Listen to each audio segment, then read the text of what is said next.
Elizabeth Vargas in Washington. The president speaks to the nation tonight. He'll say America is addicted to oil and must find new energy sources. Homecoming. ABC's Bob Woodruff and cameraman Doug Vogt back in the U.S. this evening for treatment of severe bomb injuries. Dreamkeeper, the first lady of the civil rights movement, Coretta Scott King, has died. She carried on her husband's legacy. And together forever. The soldier and her dog, a bond forged in battle. What a day for them here in Washington. From ABC News, this is World News Tonight with Bob Woodruff and Elizabeth Vargas. Good evening. We are in Washington in anticipation of the president's State of the Union address tonight. Even before he takes the microphone at the nation's capital, it already has been a very eventful day here. The Senate confirmed Judge Samuel Alito as the newest Supreme Court justice, a political triumph for President Bush. Tonight's speech will be his 6th annual address to Congress. He is coming off the worst year of his presidency, from the botched response to Hurricane Katrina to record high energy prices to growing unhappiness with the war in Iraq. Tonight, the president seeks to seize control of the agenda and set a new course for the year ahead. We begin with our chief White House correspondent, Martha Raddatz. And Martha, this is a president who likes big, bold ideas. What can we expect tonight? Well, Elizabeth, what the president wants is for the American people to concentrate on the future instead of the past.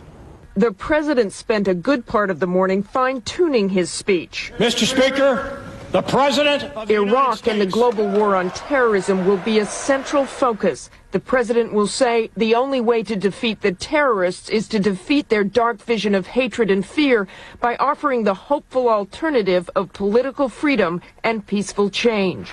The rest of the speech will highlight 3 specific issues: the economy, stressing global competitiveness, investment in worker training and education, and making tax cuts permanent. The American economy is preeminent, the president will say, but we cannot afford to be complacent. In a dynamic world economy, we are seeing new competitors like China and India. Energy, the president will say, America is addicted to oil, which is often imported from unstable parts of the world. The best way to break this addiction is through technology. The president will renew the call to find alternative energy sources. And health care. The president will recommend expanding health savings accounts and greater tax deductions for out-of-pocket medical expenses. For all Americans, the speech says, we must confront the rising cost of care. Aides say the speech will not be a laundry list of expensive new initiatives, but will outline the president's vision for the country. It's an optimistic speech. It will be full of a lot of specifics on an agenda that will be aggressive for the American people and for the government to take on. The president will also talk about elevating the debate in Washington and toning down the partisan rhetoric. Democrats say the ball is in the president's court. I think we could begin to have a civil debate, but it's very hard to do that when it appears as though the administration and the Republican majority have the attitude that it's their way or no way. The president will be on the road the rest of the week, Elizabeth, trying to sell his ideas. All right, Martha Raddatz at the White House. Thank you. The president faces some formidable political challenges tonight. We're joined now by ABC's chief Washington correspondent, George Stephanopoulos. And George, as we said, 2005 has taken a real toll on the president. Just how big are his challenges? How does he expect to turn this around tonight? Well, Elizabeth, the country is just in a sour mood. Coming into this speech tonight, the president's approval rating is at 42%. 10 points below where it was last year. And for the first time in his presidency, a majority of Americans want to follow congressional Democrats rather than President Bush, 51-35. On the other hand, President Bush is still very strong on national security, which is why, as Martha pointed out, he's going to put a real focus on that tonight. He really faces several audiences tonight, among them the nation at large, as well as the congressmen, Americans at home, and congressmen sitting right in front of him. How difficult will it be to get those congressmen, especially the Democrats, behind him, given the tenor and tone in Washington these days? Well, it is a real poisonous atmosphere up here. The president has helped himself with his conservative base. He had some trouble with them after Katrina, but the swearing in of Justice Alito today really helps firm them up. But the Democrats are going to be a huge problem for him. Elizabeth, you and I got a taste of that when we met with the Democratic leader, Harry Reid, today. Right out of the box, he told us, I expect the president to do exactly the opposite of what he says. There is just not a lot of trust up here right now. Boy, there sure isn't. We saw it. All right, George Stephanopoulos, thanks so much. We'll be here with live coverage of tonight's State of the Union address and the Democratic response beginning at 9 p.m. Eastern Time.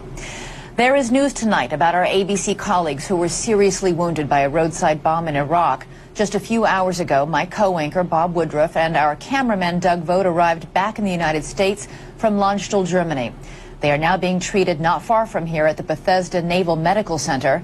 ABC's Lisa Stark joins us now from outside the hospital with the latest on the two men. Lisa? Well, Elizabeth, Bob and Doug are here at the Bethesda Naval Hospital on the advice of the military because this hospital has the most experience dealing with the kind of injuries that they've suffered. The C-17 medical evacuation plane carrying Bob, Doug, as well as wounded soldiers landed at Andrews Air Force Base to the relief of so many. Bob, Doug, and one other patient were then transferred to Bethesda. They're going to be received by a whole team of folks that will be looking after them, from neurosurgeons to general surgeons, trauma specialists. It was 9 hours earlier in Germany. They were loaded onto the medevac flight. Before they left, ABC's Jim Sciutto spoke to the family and doctors who were heartened by our colleagues' progress.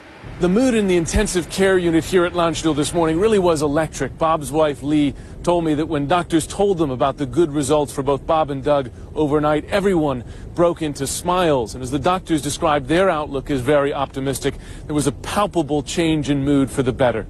Dr. Peter Serini spoke with Doug. I asked him if he was ready to go to Bethesda, and he said that he was from Paris and he'd prefer to go home. So I sort of sensed that he had a bit of a sense of humor. As for Bob, he started to wake up more, move his arms and legs. Bob's brother David, speaking on Good Morning America, said swelling on the brain has gone down. This isn't over with by any means, and as good as the news is, he's got a battle ahead of him just to recover, but he's made a huge strides today. Bethesda Naval Hospital has treated nearly 2,000 service members wounded in Iraq and Afghanistan. Not only do you have the doctors there that know how to treat patients, you have the doctors that teach other doctors how to do it. So really, you can't do better than going there. Now, it's not known how long Bob and Doug will remain here at the hospital. ABC will be paying for this treatment. Elizabeth? All right, Lisa Stark, thanks so much. As we mentioned at the top of the broadcast, here in Washington, Samuel Alito was sworn in as the 110th Supreme Court Justice this afternoon. Alito watched from the White House as the Senate voted 58-42 to confirm him.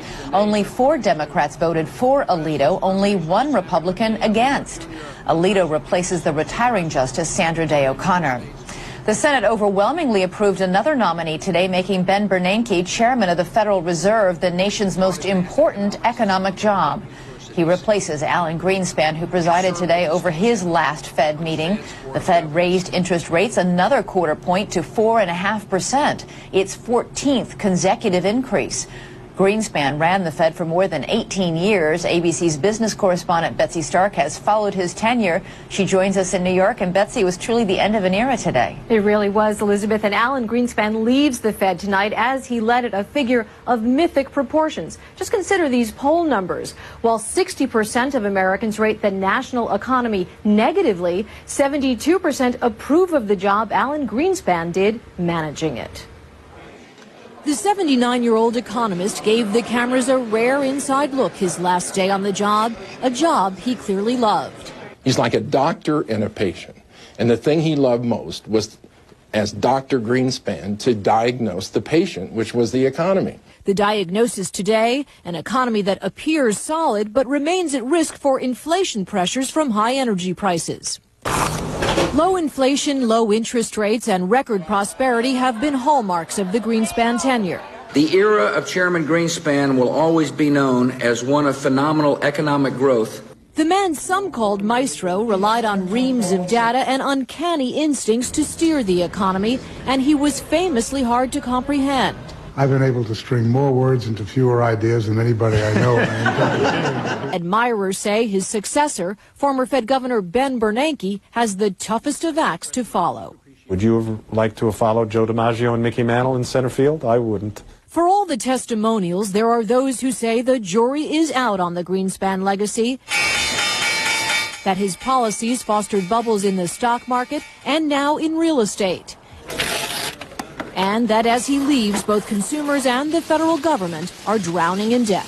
The U.S. economy is not trouble-free as he passes the baton to Ben Bernanke.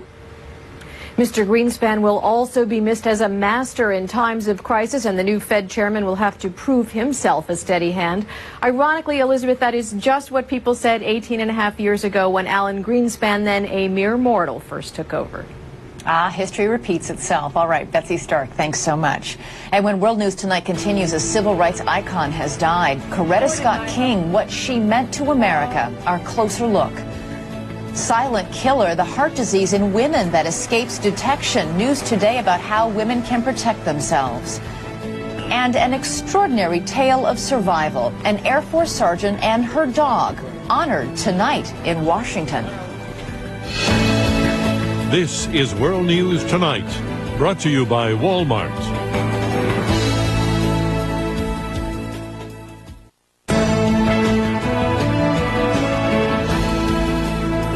We're going to take a closer look now at the life and legacy of Coretta Scott King. The flags at the U.S. Capitol are at half-staff for the woman who's been called the First Lady of the Civil Rights Movement.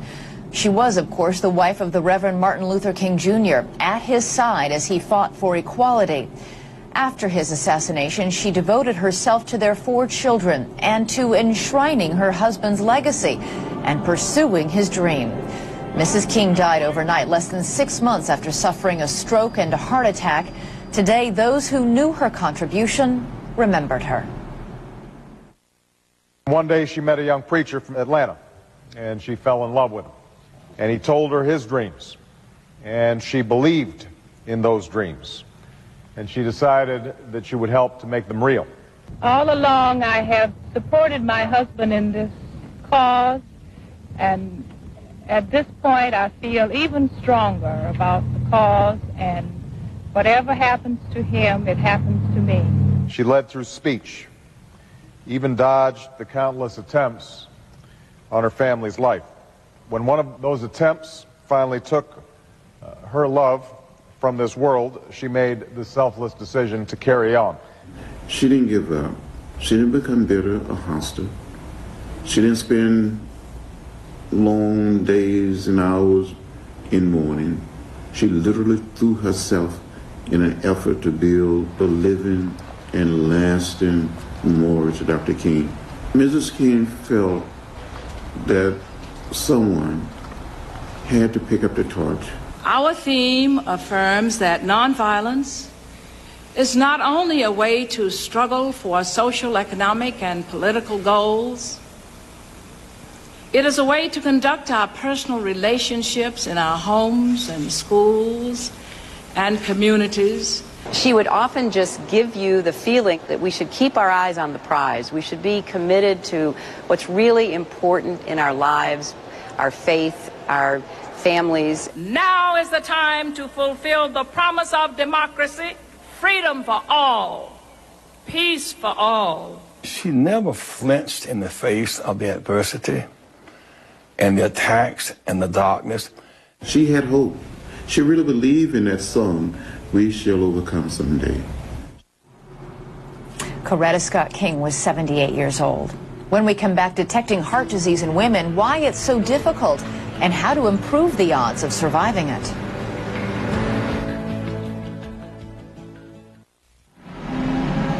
In California overnight, the first deadly shooting at a postal installation in nearly 8 years. 5 people died when a former postal worker entered the mail processing plant near Santa Barbara and opened fire. She then turned the gun on herself. Police don't know how she got into the guarded facility. It is believed to be the deadliest workplace shooting ever by a woman. There is important news today about why so many women die without warning of heart attacks. Heart disease is the #1 killer of women in America, but a new study has found that as many as 3 million women have what's called hidden heart disease. Some will not be diagnosed until it's too late. Here's ABC's Barbara Pinto. For Shirley Caswinkle, the episodes were frequent and frightening. To me, it seemed like if someone was putting a pillow on my face and I just couldn't get my oxygen. Each time she would race to the emergency room. 5 times the answer was the same. Nothing was wrong. So I began to believe them. But something was wrong. It took 10 years, but Shirley was eventually diagnosed with advanced heart disease. Her story is not unique. That's because women's blockages build up evenly on artery walls, narrowing the channel, while men's accumulate as visible clumps. Only about 1/3 of women will have classic Hollywood heart attack type symptoms. Women may feel extreme fatigue, shortness of breath, nausea, dizziness, or experience pain in their shoulders, jaw, and neck. A woman should worry when her gut or her heart tells her that things are not right, even if her physician has told her so. For 60% of women, the first sign of heart disease is a heart attack.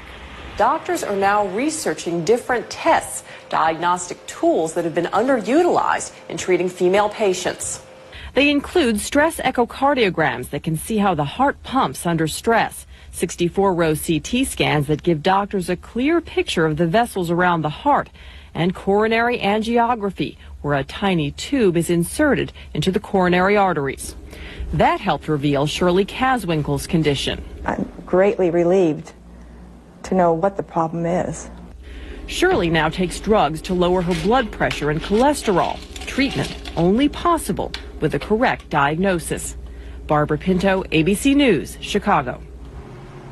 On Broadcast Plus, we posted an interview with the lead investigator of the NIH study with additional details about the symptoms of heart disease that should raise a red flag for women.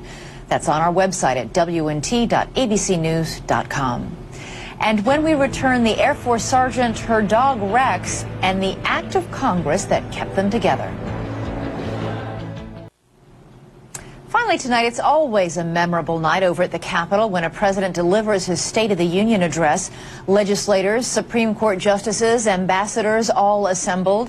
Tonight, the guests will include an Air Force sergeant and her dog, invited by the president to sit with the First Lady in the balcony. A special honor for a special partnership. Sergeant Jamie Dana and her German Shepherd Rex are here today to thank those who made it possible for them to be together. Oh, thanks for having me. And more importantly, hello, buddy. This is Rex. Their journey began 3 years ago. Sergeant Dana and Rex were a team assigned to search for explosives, first in Afghanistan and Pakistan, and then in Iraq. With Rex, I put my life in Rex's hands. We're going looking for bombs, and if he doesn't find the bomb, we could both get blown up. He's a good boy. Last June, after only 3 weeks in Iraq, while Sergeant Dana and Rex were on routine patrol, they said it was a very large IED. It basically went off right underneath the seat I was sitting in, and Rex was sitting right beside me. Sergeant Dana was seriously hurt. In her last moments of consciousness, she was desperate to know if Rex had survived. So I finally grabbed hold of the medic's arm and asked them, is my dog dead? And they told me yes. And that broke my heart. Sergeant Dana fell into a coma, which lasted a month. As soon as I was kind of conscious enough to know what was going on, I started asking about, Rex, what had happened to him.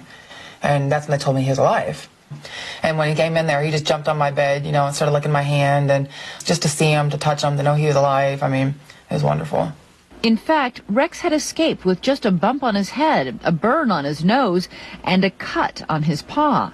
They'd be asking him, do you need anything? I was like, yeah, I need to adopt my dog. Deal. Good boy. But that would be impossible. The Air Force had invested time and money to train Rex, and he still had 5 to 10 years left in his hitch. Rex and I have been a team for so long, and I knew eventually I had to give him up, but then when we almost died together, it's like, how can I give him up? For them to be reunited, it would take an act of Congress. It just seemed like that Rex ought to be hers, and today, Rex is hers. Every once in a while, Congress gets something right. They got this one right. Last month, Congress voted to waive the rules for Sergeant Jamie Dana and Rex, and the president signed off on it. Earlier this month, Rex was formally discharged. After 8 years in the Air Force, Sergeant Dana is hoping to start a new life as a veterinarian. with her best friend. He's been by my side for so long, and he was by my side through good and bad, so hopefully he'll always be there. And they will be in the audience tonight watching the President's State of the Union. And we hope you'll join us later for our coverage of the State of the Union address. It begins at 9 p.m. Eastern Time right here on ABC. For Bob Woodruff and all of us at ABC News, I'm Elizabeth Vargas. Good night now from Washington.